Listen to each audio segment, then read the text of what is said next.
એક ગુણાતીતનો નિરપેક્ષ પ્રેમ, અને નિરપેક્ષ પ્રેમ પાછળ નિરપેક્ષ પ્રેમ રાખે તો ઠીક છે, પણ થ્રુઆઉટ લાઈફ તમારા ગુલામ થઈને વર્તે. તમારી પાછળ એ પોતાની ગરજે તમારું રૂડું કરે, એનું નામ ગુણાતીત. એ એની આત્મીયતા કેવી હશે? પોતાની ગરજે નારાયણને રાજી કરવાની ગરજ, અને તમારી પાછળ નિરંતર ઓટા માર્યા કરે, નિરંતર. શું એ સાકાર બ્રહ્મનું વર્ણન કરીશું?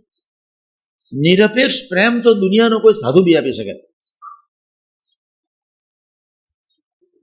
પણ ગરજ રાખીને તમારો દાસ થઈને તમારી રીતે વર્તીને તમારું એક ધાર્યું રૂડું કરવા પ્રયત્ન કરે, સાકાર બ્રહ્મ સિવાય શક્ય નથી.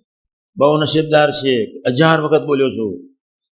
અક્ષર પુરુષોત્તમની શુદ્ધ ઉપાસનાના પટાંગણ પર બેઠા છીએ.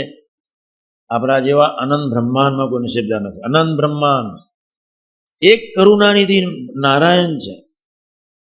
તમે એને લાખો વાર લાત મારો, પણ એની પ્રીતિમાં ક્યારેય ઓછાપના આવે, એ ગુણાતીત.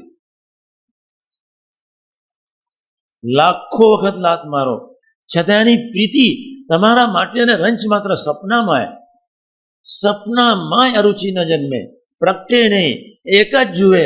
સહજાનંદની કોલેજમાં ક્યાંથી બસ આ એક ગરમ થાય તમારી આરસને પટલી કાઢવા માટે, પણ એની પ્રીતિમાં કચાશ ના આવે, ક્યારેય ન હોય.